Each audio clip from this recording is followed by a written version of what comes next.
You and a super intelligent snail both get $1 million, and you both become immortal. However you die, if the snail touches you, it always knows where you are and slowly crawls toward you. What's your plan? Pay another snail to seduce it and pretend to fall in love with it for exactly 6 months. During that time, they should have awesome sex every night. Once 6 months have passed and my paid snail has left, the snail will be heartbroken and wouldn't want to get out of his room ever. It might even become a drunkard and waste away its immortality. 30 years later, you're making out with a girl. Your hand brushes her cheek. Suddenly, you feel your immortality draining away. You look with horror at your hand, stained with MacLeod. You taste her lipstick on your lips. You realize that finally, after all these years, the snail has had its revenge.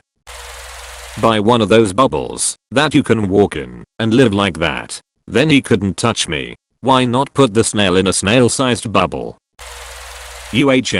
Follow-up questions might be in order. Like, how does the snail spend the money? Does it hire a butler or something that carries its debit card? It's highly intelligent, but lacks vocal cords. Can it communicate at all? How about airplane travel? Does it only travel by crawling? I was thinking in the same way as this. With $1 million, if it can only crawl, I would move across the ocean and first calculate its crawl speed on average, and then at about 80% of that travel time I would move once more. It could probably get on a plane in a few hours. I'm cracking the fuck up imagining a snail going through customs at an airport. Pay someone to launch the snail into space using a small rocket with just enough power to launch it out of Earth's orbit. Its super intelligence means nothing if it physically is unable to do anything and is just floating through space.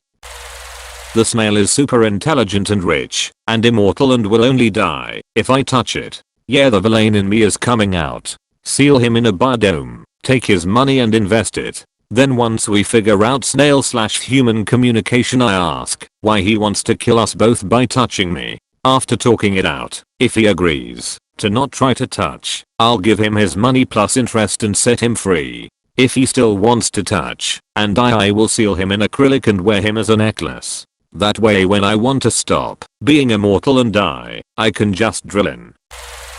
So the snail is super intelligent, and I imagine it would see through most of these other people's plans. Of course what I do is I embrace this snail coming towards me, but secretly I have a plan.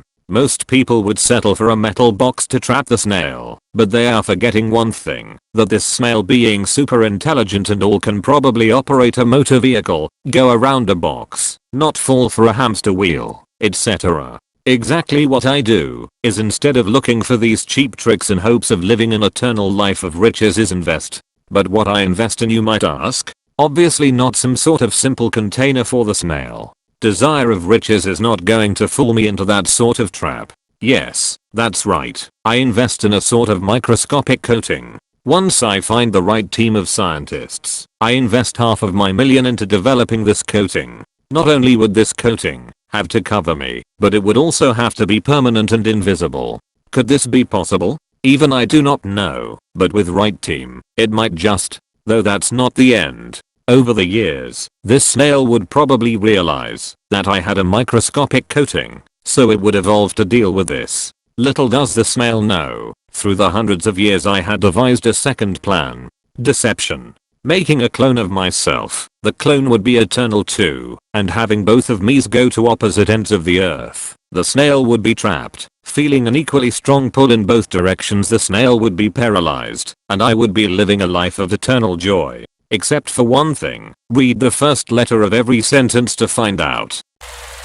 Holy shit, the snail could use all $1 million to hire human escorts to carry it around and throw it at me. This is a much harder problem to solve than I thought. I'd probably hire armed men to capture the snail before he could think of something and spend the rest of the million putting him inside an impenetrable fortress of like a mile of solid concrete walls, landmined everywhere, underground, the works. I can remake the money by being immortal. No, it couldn't. It's a super intelligent snail. Even if that's by human standards instead of snail standards, the damn thing could not communicate with people, spend its money, actually do much of anything to hurt you besides touch you. only knows what direction you are in, and basically nothing else about you.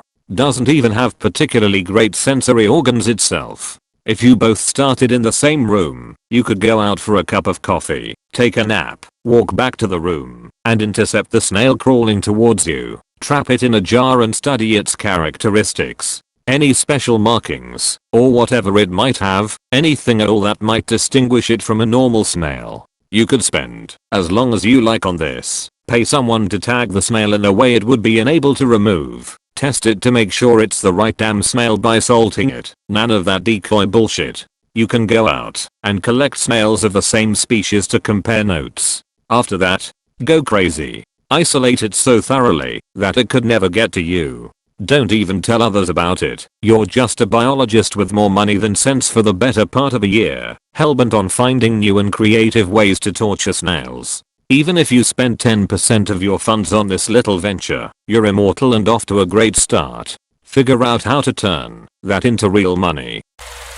Okay, let's do this. First things first, that $1 million is practically worthless compared to immortality. Every dime of that cash cannon should be spent ensuring that the snail never ever reaches me. First things first, I keep an eye on him. It's tempting to want to hop on a plane or a train and get as far away as possible. But once I do that, he's gone and I'll never see him again until 3 AM on July 14th, 2072, when the sneaky little cuss slips in the door and slimes onto me before I ever wake up and notice him. No, I'm going to be within visual distance of the snail, slowly moving away from it until snail containment plan part A is done. Next I grab my phone. I call up someone I can trust with my life and tell them to come to my location within the hour and to bring a metal cash box, a good padlock, and a firearm. Once they arrive, I inform them of the deal and ask them to grab the snail, shove it into the metal box, and lock it up. Once the snail is temporarily secured, I ask my friend to carry around the box, never letting it out of their sight, and to prevent its opening with as much force as is required. We arrive at some reasonable figure for this service, maybe $50,000. Now we can start in on the real work. I'm on the phone again, contracting with a tungsten machining service out of Willowbrook, Illinois. I ask them to construct for me a hollow tungsten sphere with a small sealable opening, ideally via both exterior bolts and sintering. I ask them for a rush job and a thick wall depth, perhaps as much as a foot thick. The spherical shape should keep material costs as low as possible for a given thickness, but between the unusual object, large amount of tungsten, and speedy delivery, I invest a truly insane amount into this project, let's say $100,000. I ask them to deliver it to my current location as fast as possible. Once the tungsten ball arrives, I have my friend stand well away from me and transfer the snail into the center of the sphere. I ask them to pour a little salt down into the hole after it, just to give the snail a little reminder of who he's dealing with. Once snail and salt are both inside, we seal the hollow sphere with the bolts. Tungsten is an amazing material, incredibly tough, dense, and heat resistant. You could drop it into molten lava, and it wouldn't matter. Which, coincidentally, is almost what I'd like to do next. Now we make sure that damn thing stays shut. I find the nearest metal refinery and call them up.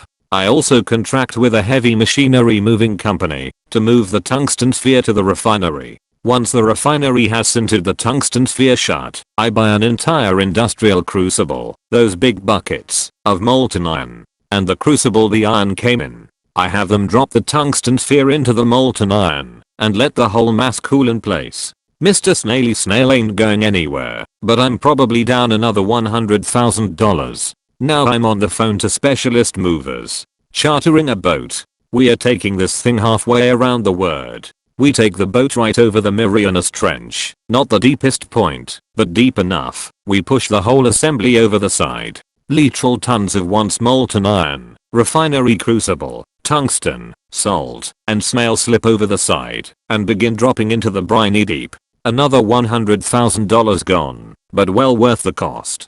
Good. That's bought me a little breathing room. But we are not anywhere close to done yet. I still have at least $500,000 left. I'm going to invest it into solid business ventures and slow growing but secure assets. We're building a fortune, and who cares if it takes a few centuries? I'm frickin' immortal, baby. But as I develop my fortune, it's getting invested into space. SpaceX, asteroid mining projects, whatever. I'm trapped on the one planet in the entire universe where I can actually die, and I have no intention of staying there. Over the millennia, I slowly apply my fortune and influence to push mankind to the stars. And the moment living on another planet becomes viable, I'm there. And the instant a habitable planet is around another star, I'm on the first generation ship heading that direction. But I can't think in such a short-sighted manner now. I'm immortal, and I need to think like it. Eventually, the sun is going to burn the earth to a crisp, and then that damn snail is going to be free.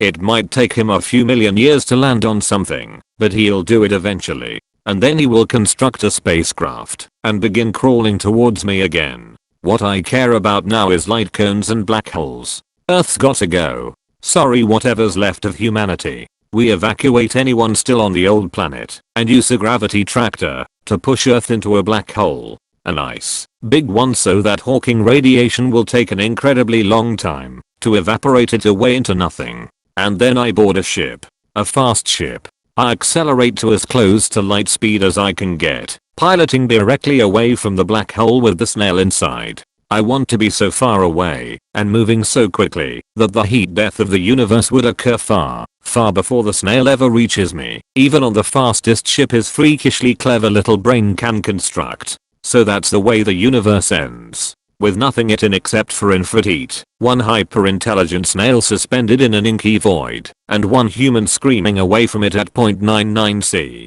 You have a message from the intelligent snail. Like and subscribe to live an annoying snail-free life.